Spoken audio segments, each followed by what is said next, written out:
back at it for part 3 of basically this little mini series where I'm telling you the 3 most important things you need to have in your budget. We've already talked about fixed expenses, variable expenses. Now it's time to talk about sinking funds.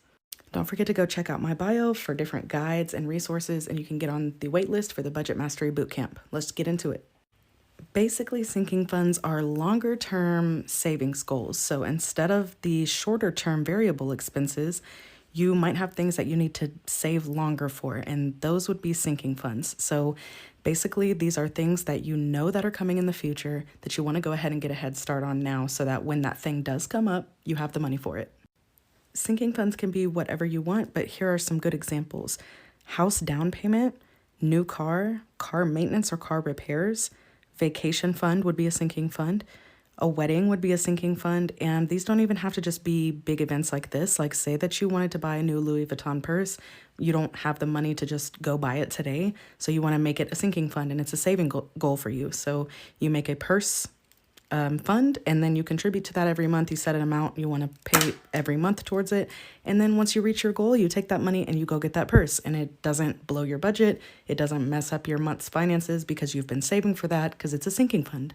So I hope that helps. Let me know down below what sinking funds are you going to start using, and remember that the difference between these and variable expenses is kind of the length of time that you have to save for them.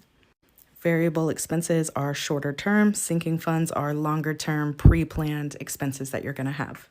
Nothing humbles you faster than a bill you completely forgot about, which is where our little friend sinking funds comes into play. So let's talk about it. A sinking fund is basically future you saying, I see this expense coming and I'm not going to let it win. Say you spend $1,200 on Christmas every year. Oh no. That's $100 a month you need to save. You could either save that gradually month by month, or you could just leave it and be in a panic in December. Gradually setting money aside with a specific purpose means when those expenses do come up, you're not stressed, it doesn't completely blow your budget out, and you can spend guilt-free. Predictable expenses like Christmas or annual bills you might have a set goal for. Like I can go back and look on my spreadsheet and see last year I spent $5,000 on gifts, which sounds like a lot of money. It is a lot of money. Majority of that is spent in December, so let me break that down and set aside $400 every month into my sinking fund for gifts. I use the yearly 2.0 spreadsheet from CoPlenty, which has a separate savings and debt tracker tab. So I keep everything in one account, but I track what my sinking funds are for and how I'm spending them from that spreadsheet. If I spend money from one of these sinking funds, all I do is add a minus. It's added to the left to spend, and then I'll just track it as normal. And other sinking funds you might have no goal amount for. I know we love travel. That's a big money value for us. We just keep adding money to our sinking fund every month. So when we do want to book a trip, the money is just sitting there. Avoiding saving because it feels like a big expense and it feels really overwhelming isn't going to make the expense go away. We're going to spend that money regardless, so we may as well be proactive about it and get on top of it. Here are my new and improved sinking funds for 2025 and how much I'll be contributing to them each month. My fiance and I recently combined finances, so the sinking funds going into 2025 will be unique to our lifestyle. First up is car insurance, which both me and my fiance pay biannually, and we will be contributing $305 each month to this sinking fund. Next up is a camping sinking fund, and we will be contributing $50 a month to this sinking fund. Next up is our backpacking sinking fund, and backpacking is a little bit different than camping. You need different equipment, which we don't have, so we will be contributing $250 a month to backpacking so that we can get all of the required equipment. Next up, we have a gifts sinking fund, and this will take care of Christmas as well as birthdays, anniversaries, etc. We'll be contributing $100 a month to this. Next up is a miscellaneous sinking fund. I just like to have this sinking fund just in case there's something that I didn't catch in my other sinking funds or a category that I just didn't account for in my monthly budget. For this, we'll be contributing $20 a month. Next up is our wedding sinking fund. I am a May 2025 bride, so we will be contributing $1,000 a month to this fund. We have a traveling sinking fund that we will be contributing $500 a month to. And last but not least is our home sinking fund. We plan to buy a house in 2025. This home sinking fund will be for things like decor and like furnishing our new house, and we will be contributing $500 a month to that. I'm always interested in what other people are contributing to and what sinking funds they have set up, so definitely leave some down in the comments below on what kind of funds you guys are going to be contributing to.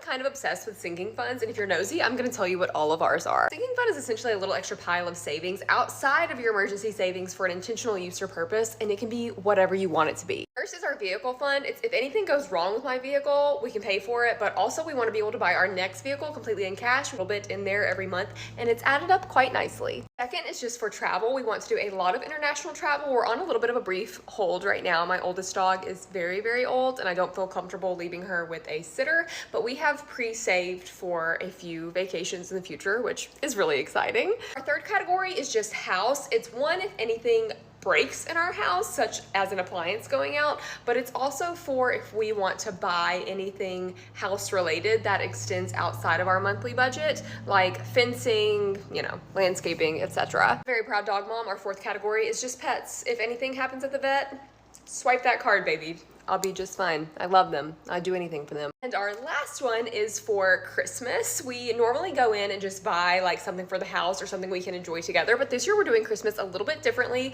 We're gonna take our Christmas fund, split it down the middle. He's gonna have X amount of money to spend on me, and I will have the same amount of money to spend on him, and we're just gonna buy each other like proper gifts. Like a regular couple, I guess.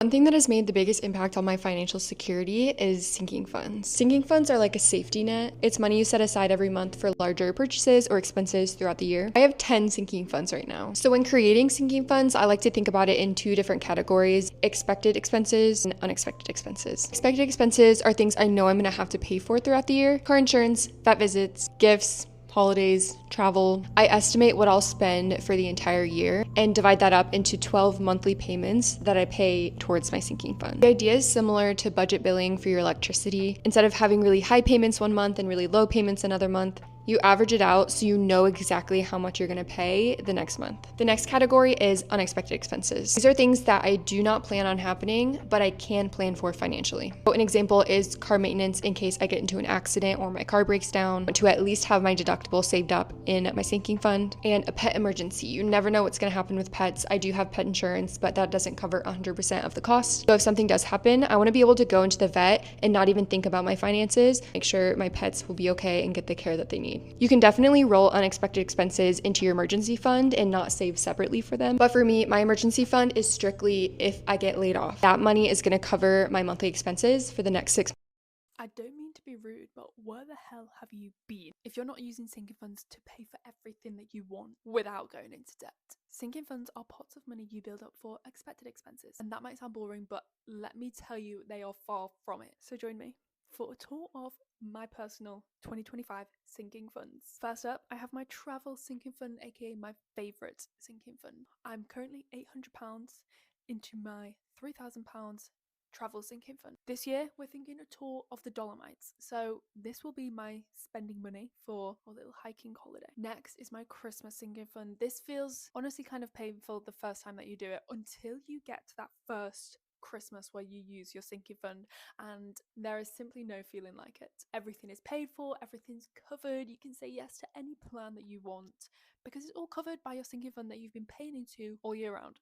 Now, because I am a 25-year-old teenager, I don't have that many responsibilities, so I literally buy presents for my parents and my boyfriend.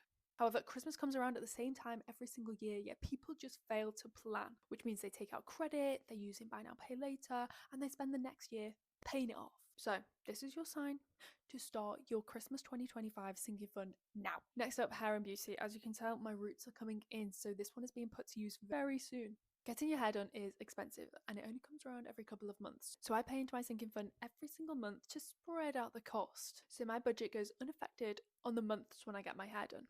I always aim to have around £300 in this pot by the time I get my hair done. And finally, I know I said travel was my favourite sinking fund, but this is my favourite one. This is my me sinking fund. Now, I know this is kind of a cheat because sinking funds are built up for bigger expenses. I simply could not live without my me sinking fund. Now, this is my sinking fund that I treat myself with. I'm buying coffees, I'm buying sweet treats, I'm buying random little impulse purchases from TK Maxx from this sinking fund. I know I'm going to make these purchases anyway, and luckily I can afford to do so. So I put them in my budget so I can stay in control. It allows me to treat myself while sticking to my budget. It's just logic. Now, they are my current sinking funds. And as I said, I don't have many responsibilities. So if you have more responsibilities than me, you may want to have a think about sinking funds like car insurance, home insurance, anything that's cheaper to pay for in one payment annually. That's what we use sinking funds.